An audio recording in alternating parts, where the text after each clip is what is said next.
Et c'est à tous, c'est Captain, et on se retrouve pour la critique de l'épisode 11 de Gotham, donc la reprise de la série après sa pause hivernale un peu plus d'un mois, il me semble, un mois et 2 semaines, quelque chose comme ça. Un épisode qui était plutôt pas mal, même si j'ai retrouvé des défauts qu'il y avait dans les derniers épisodes avant la pause. C'est-à-dire que l'épisode est trop centré, enfin il est pas assez centré justement, il essaie de faire trop de choses en même temps, il essaie de s'occuper de tous les fils qu'ils ont tissés, tous les fils scénaristiques qu'ils ont tissés. Il y en a certains qui sont pas à la hauteur de d'autres. Donc du coup, se fait un peu en dents de scie, c'est-à-dire que le rythme, l'intrigue principale policière, comme d'habitude, est plutôt bonne, voire même très bonne. Le dénouement, je l'avais pas vu venir. Je pensais vraiment que ça a été un. Je pensais que le coupable était quelqu'un que j'avais imaginé dès le début, et en fait, c'était plus compliqué que ça. On a l'apparition du coup d'un nouvel ennemi pour Jim Gordon et peut-être pour Batman. Je me suis pas renseigné, mais il me fait penser un peu à. Ça peut peut-être être le. Ouais, non, j'allais dire le marionnettiste, enfin celui qui est contrôlé par sa main, mais je pense pas, ça a rien à voir en fait. Mais je disais ça surtout par rapport à son pouvoir de contrôle via l'électricité. Il lobotomise les gens tout simplement pour les soumettre à sa volonté.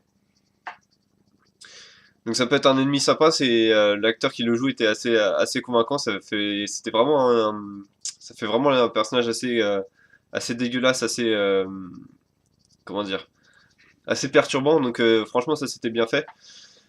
Euh, donc il y avait ça qui était sympa, l'interaction entre Gordon et l'autorité du coup du patron de l'asile qui est un vrai salaud avec lui, mais parce qu'en fait il a peur de mal faire, etc. Et du coup, on sent vraiment que l'asile d'Arkham est contrôlé véritablement par la mairie et par la mafia, mais la question c'est véritablement pourquoi. Je pense pas que ce soit juste une question d'espace, je pense pas que ce soit juste une question de quartier, c'est-à-dire, comme on avait vu, je crois que c'était dans l'épisode 4 où la mafia essayait de s'approprier Arkham. À mon avis, il y a quelque chose en plus. Ça pourrait d'ailleurs être lié au basement, là, la cave tout simplement, de Arkham, vu que on nous a teasé le fait d'y aller. Ils y sont pas allés, en plus ça avait l'air d'être assez condamné, mais à la fois protégé par des trucs, des plastiques, etc. Donc peut-être qu'il se passe des choses là-dessous, ça serait intéressant de développer sur ça. Je pense que les scénaristes ils ont une piste à creuser là. Ça pourrait être sympa de voir ça, je sais pas, peut-être dans la suite de la saison 1, voire début de la saison 2. Euh, Pourquoi pas un nouvel ennemi qui se cache dans cet endroit, ça pourrait être assez sympa, ou en tout cas un énorme trafic je sais pas, d'êtres humains, d'organes ou des trucs comme ça pourrait être, ils peuvent faire des trucs assez dégueux et assez réalistes, puisque c'est quelque chose que la mafia pourrait gérer, et c'est peut-être ça justement qu'ils veulent, ce qui se cache dans la cave d'Arkham. Même si du coup ça m'étonnerait que Jim Gordon n'y aille pas, ça serait une sorte d'incohérence que personne n'y aille, aucun garde ne veuille savoir ce qu'il y a là-dessous. Donc, euh, Donc voilà, on a découvert un nouveau personnage, je crois que c'est le docteur Thompson, il me semble. J'ai peur de me tromper avec un autre personnage de l'épisode, mais il me semble que c'est ça, qui est, euh, qui a du coup une meilleure interaction en un épisode que Barbara, enfin une meilleure interaction avec Jim Gordon en un épisode que Barbara a eu pendant 10 épisodes. Donc vous avez compris tout de suite que pour moi, le point faible de l'épisode, c'est encore une fois Barbara Gordon. Je sais pas ce qu'ils veulent faire avec ce personnage. Ça me rappelle exactement le cas de Laurel saison 2 dans Arrow.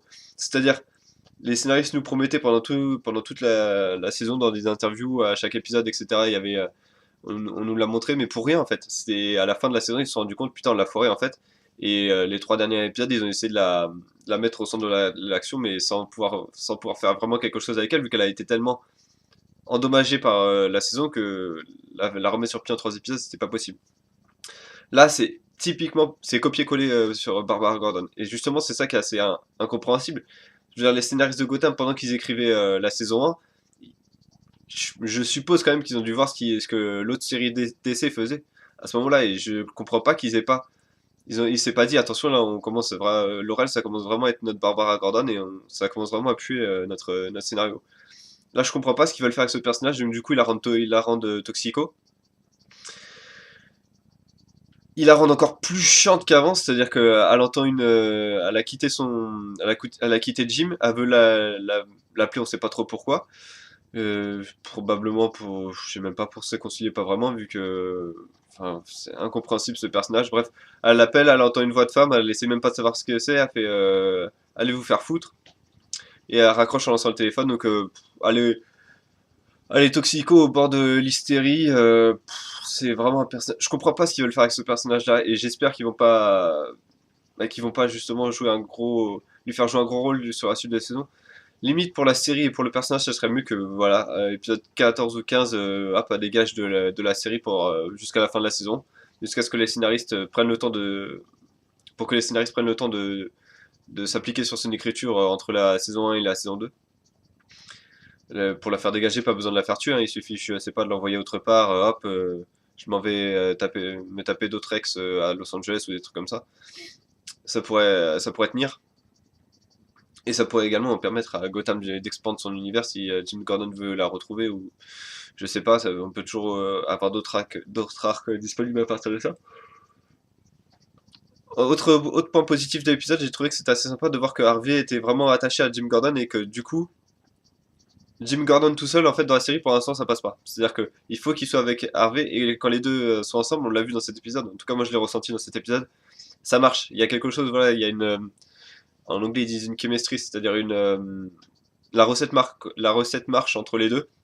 La mayonnaise a pris, ça fait vraiment moche de dire ça par rapport à une chemistry, mais voilà, quand les deux sont ensemble, on sent vraiment, il y a quelque chose, il y a cet effet un peu léger, un peu, cette complicité entre Jim Gordon qui est super sérieux, Harvey qui prend un peu tout à la légère mais qui à la fois tient à Jim Gordon, etc. Donc, c'était vraiment sympa de voir cette interaction.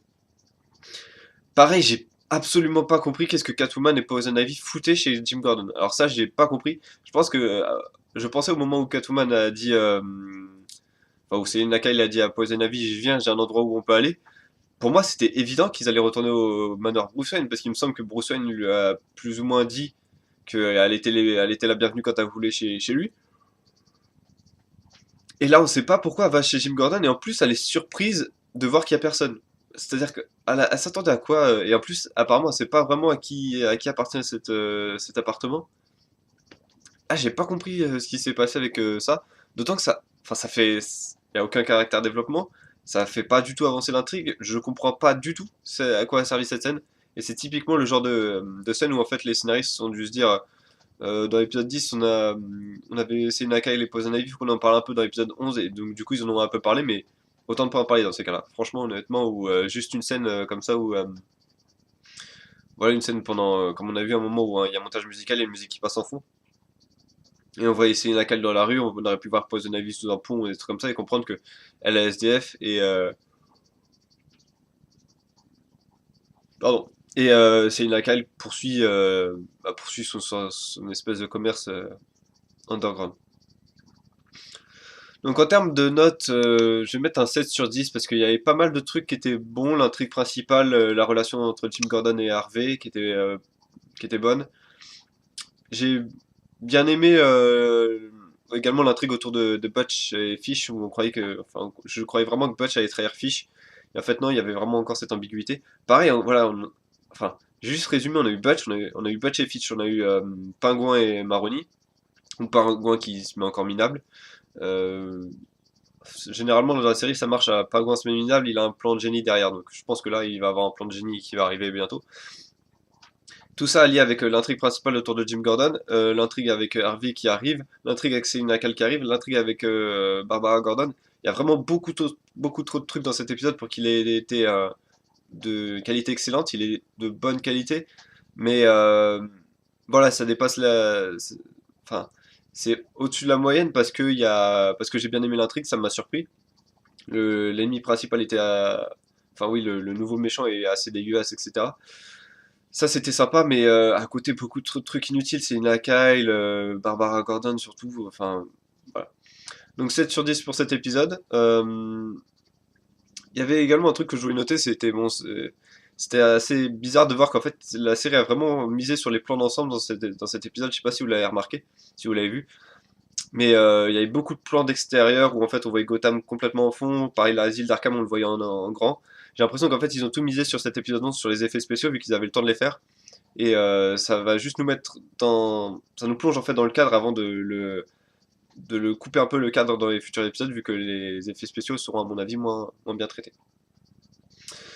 Voilà, je sais pas si vous avez vu cet épisode, si vous l'avez vu, n'hésitez pas à me le dire dans les commentaires, n'hésitez pas à me dire ce que vous avez pensé de cet épisode et de cette critique dans les commentaires. Moi je vous donne rendez-vous samedi pour Constantine, entre temps il y aura des vidéos bonus sur Flash et Arrow mercredi jeudi, et puis bah sinon rendez-vous la semaine prochaine pour l'épisode 12, à bientôt.